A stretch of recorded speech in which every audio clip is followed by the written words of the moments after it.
And then, as a student at Georgetown, I heard that call clarified by a professor named Carol Quigley. One such artifact of credible evidence which demonstrates that our lives are being scripted by the ruling class is a 1966 textbook authored by Georgetown professor Dr. Carol Quigley, titled Tragedy and Hope, A History of the World in Our Time. In it, Quigley details a secret society, partially funded by central banker Lord Rothschild, enacted by Cecil Rhodes and led by Lord Alfred Milner, and the Round Table Journal of International Affairs, which Quigley terms the Milner Group. The first questions most people ask upon hearing of such a book are, why is it so important, and why do so few know about its existence? This is a key book. It's almost like the Rosetta Stone to decode everything they're doing.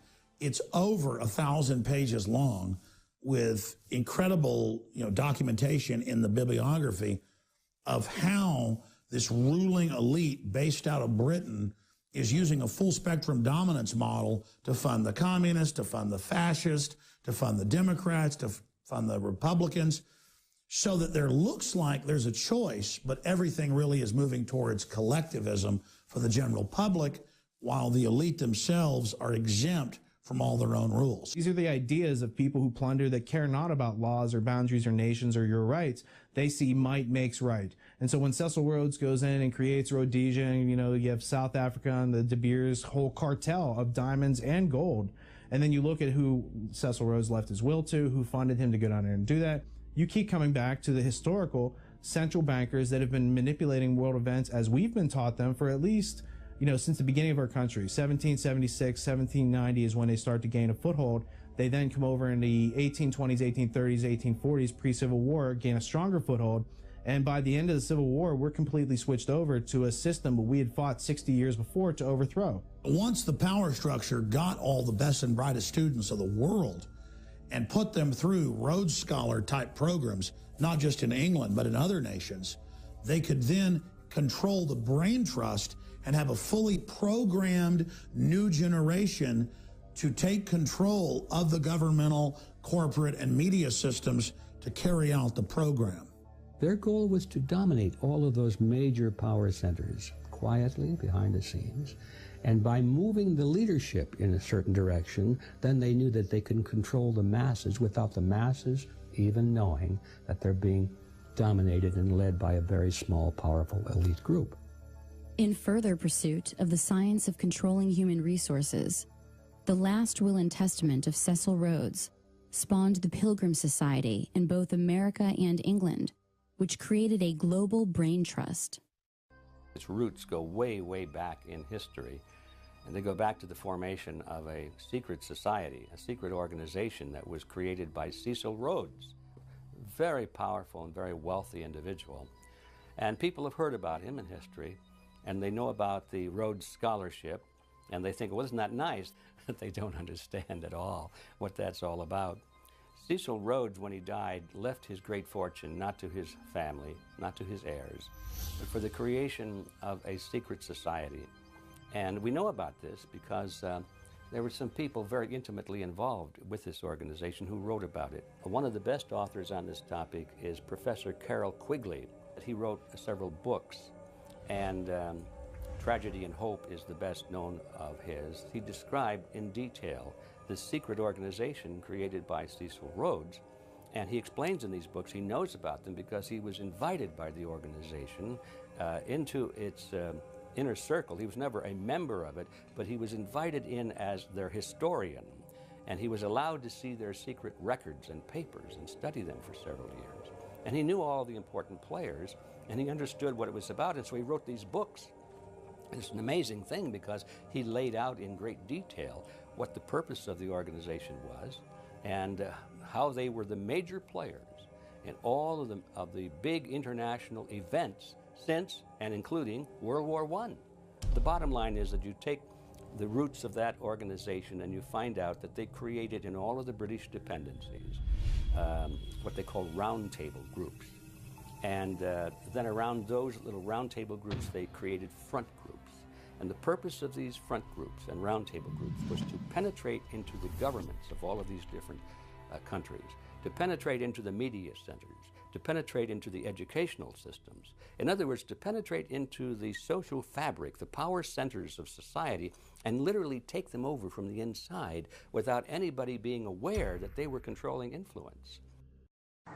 The group that I'm writing about was originally, in my mind, the group established secretly by Lord Milner in 1908 and 1999 called the Round Table Group, which still publishes a quarterly magazine called The Round Table in London, which is one of the world's best sources of international relations information since 1910. Ruskin's message had a sensational impact. His inaugural lecture was copied out in longhand by one undergraduate, Cecil Rhodes, who kept it with him for 30 years. Rhodes, 1853 to 1902, feverishly exploited the diamond and gold fields of South Africa, rose to be Prime Minister of the Cape Colony, 1890 to 1896, contributed money to political parties, controlled parliamentary seats both in England and in South Africa, and sought to win a strip of British territory across Africa from the Cape of Good Hope to Egypt, and to join these two extremes together with a telegraph line, and ultimately with a Cape to Cairo railway. Rhodes inspired devoted support for his goals from others in South Africa and in England. With financial support from Lord Rothschild and Alfred Beit, he was able to monopolize the diamond mines of South Africa as De Beers Consolidated Mines, and to build up a great gold mining enterprise as Consolidated Goldfields. In the middle 1890s, Rhodes had a personal income of at least £1 million sterling a year, then about $5 million, which was spent so freely for his mysterious purposes that he was usually overdrawn on his account. These purposes centered on his desire to federate the English-speaking peoples and to bring all the habitable portions of the world under their control. For this purpose, Rhodes left part of his great fortune to found the Rhodes Scholarships at Oxford, in order to spread the English ruling class tradition throughout the English-speaking world, as Ruskin had wanted.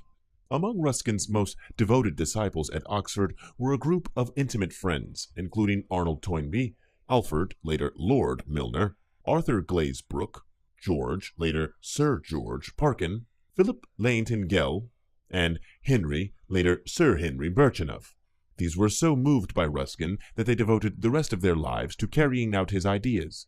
A similar group of Cambridge men, including Reginald Balliol Brett, Lord Esher, Sir John B. Seeley, Albert Lord Grey, and Edmund Garrett, were also aroused by Ruskin's message and devoted their lives to extension of the British Empire and uplift of England's urban masses as two parts of one project, which they called Extension of the English-Speaking Idea. They were remarkably successful in these aims, because England's most sensational journalist, William T. Stead, 1849 to 1912, an ardent social reformer and imperialist, brought them into association with Rhodes. This association was formally established on February 5, 1891, when Rhodes and Stead organized a secret society, of which Rhodes had been dreaming for 16 years. In this secret society, Rhodes was to be leader. Stead, Brett, Lord Esher, and Milner were to form an executive committee. Arthur Lord Balfour, Sir Henry Johnston, Lord Rothschild, Albert Lord Grey, and others were listed as potential members of a circle of initiates, while there was to be an outer circle known as the Association of Helpers, later organized by Milner as the Round Table Organization. Brett was invited to join this organization the same day, and Milner a couple of weeks later, on his return from Egypt. Both accepted with enthusiasm. Thus, the central part of the secret society was established by March 1891. It continued to function as a formal group, although the outer circle was apparently not organized until 1909 to 1913.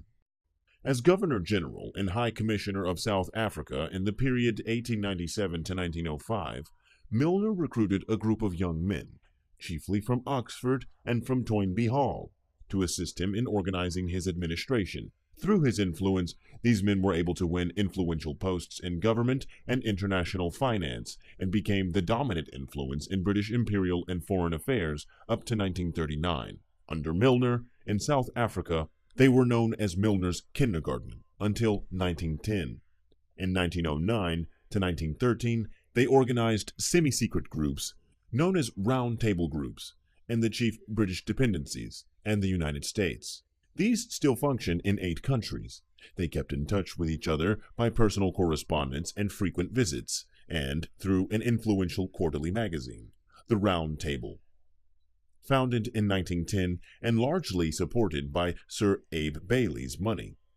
In 1919, they founded the Royal Institute of International Affairs, Chatham House, for which the chief financial supporters were Sir Abe Bailey and the Astor family, owners of the Times.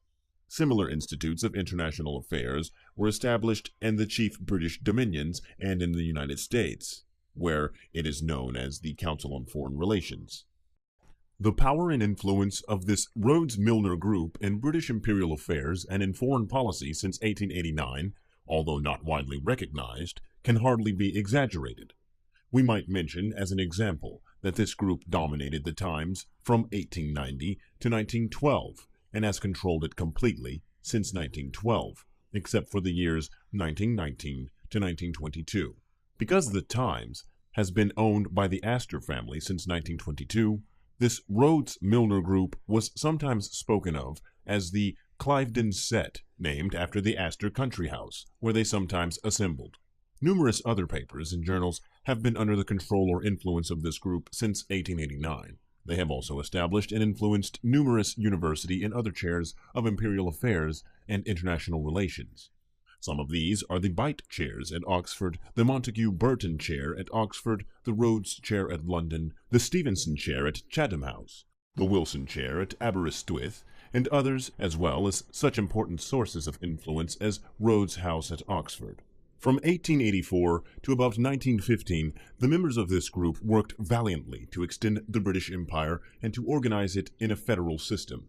They were constantly harping on the lessons to be learned from the failure of the American Revolution and the success of the Canadian Federation of 1867, and hoped to federate the various parts of the empire as seemed feasible, then confederate the whole of it with the United Kingdom into a single organization. They also hoped to bring the United States into this organization to whatever degree was possible. Stead was able to get Rhodes to accept, in principle, a solution which might have made Washington the capital of the whole organization, or allow parts of the empire to become states of the American Union. That's how Lord Halifax got it. His name was Charles Wood. In 1903, when he graduated from Oxford, he took a competitive examination and got it. But he's kept it. Now, I discovered he kept it because he went immediately to South Africa and met the kindergarten, which was the group of people that were running South Africa for Lord Milner, you see. They were called kindergarten because they were all young kids, you see. Now, these are the ones who remained forever after, fellows of all sorts, or in Lionel Curtis's case, he's the man who said, we've got to change the name from British Empire to Commonwealth of Nations. And the reason is they had been students of Alfred Zimmern, who wrote a book in 1909 called The Greek Commonwealth, describing ancient Greece, you see, and who was the man who made Arnold Toynbee a great classical scholar, do you see, and brought him into international affairs. Now, I knew none of this. All I knew is that here was a fellow, Lionel Curtis, who was such a poor student, it took him 15 years to get his degree, and then he got it about the lowest pass degree or something that you could ever get. And nobody knew it. Nobody had ever heard of him. Right. But he was furthermore, company. I later discovered, furthermore, he was Lord Halifax's roommate at All Souls for years. And then I discovered this fella is behind everything that's going on. Lionel Curtis, do you see? Now, I don't think we should talk too much about this. Well, no, I do see. All right. But having discovered that, I met Alfred Zimmern. He came here to give a speech. And I said, isn't it funny that All Souls, he said, that's the Round Table group.